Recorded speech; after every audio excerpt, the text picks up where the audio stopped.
Hello friend, SR cancer YouTube channel आपको समस्त को स्वागत।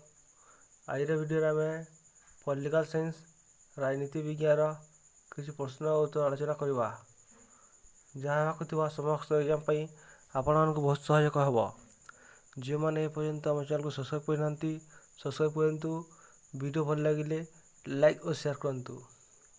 आज वीडियो प्रथम प्रश्न, संवैधानिक व्यवस्था अनुଯାयी लोकसभा सर्वमोट जनसंख्या सर्वाधिक निमित्त केते हो पारिबो? 552। लोकसभा को केन्द्रशासित अंचल केते जन सर्वाधिक निर्वाचित हेबे? आ केन्द्रशासित अंचल प्रदेश 7 थिला 20 जन होतिले, एबे तो 9 होलानी। एटा थिला पुराना प्रश्न। वर्तमान लोकसभा सभ्य संख्या 545। राष्ट्रपति केते जन आंग्ल भारतीय को लोकसभा को मनोनीत कर पारिबे? 2 जन। निम्नोक्त किए प्रयोग घोषणा करती? उपराष्ट्रपति प्रयोग घोषणा करती। संसदर मिलित अधिवेशन किए आह्वान करती? बाचस्पति। संसदर मिलित अधिवेशन बाचस्पति आह्वान करती। प्रत्येक साधारण निर्वाचन पर एवं प्रत्येक वर्षर प्रारंभ में अनुष्ठित प्रथम अधिवेशन राष्ट्रपति संसदर उभय गृह को तांकर कौन प्रदान करती? तांकर अभिभाषण। केते दिन मध्य अध्यादेशटी संसद गृहीत नहेले यह स्वतः कामी होता है? 12 सप्ताह।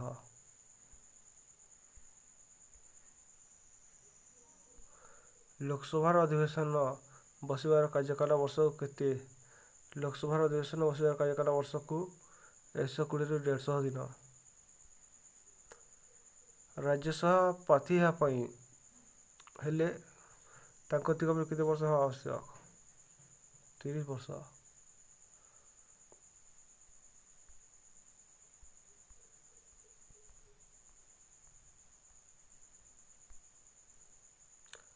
आम देश सर्वोच्च न्यायालय सुप्रीम कोर्ट के प्रतिष्ठा कर 1950 जनवरी 26 तारीख।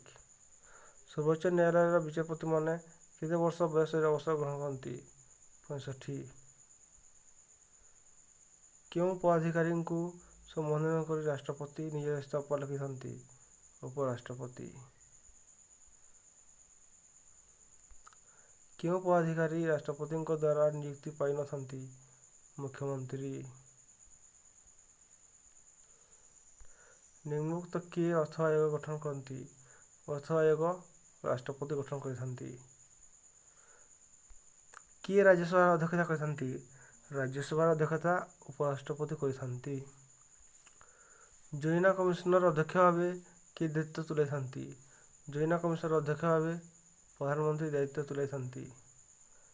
क्योंटी प्रधानमंत्री प्रति उपयुक्त नुहे?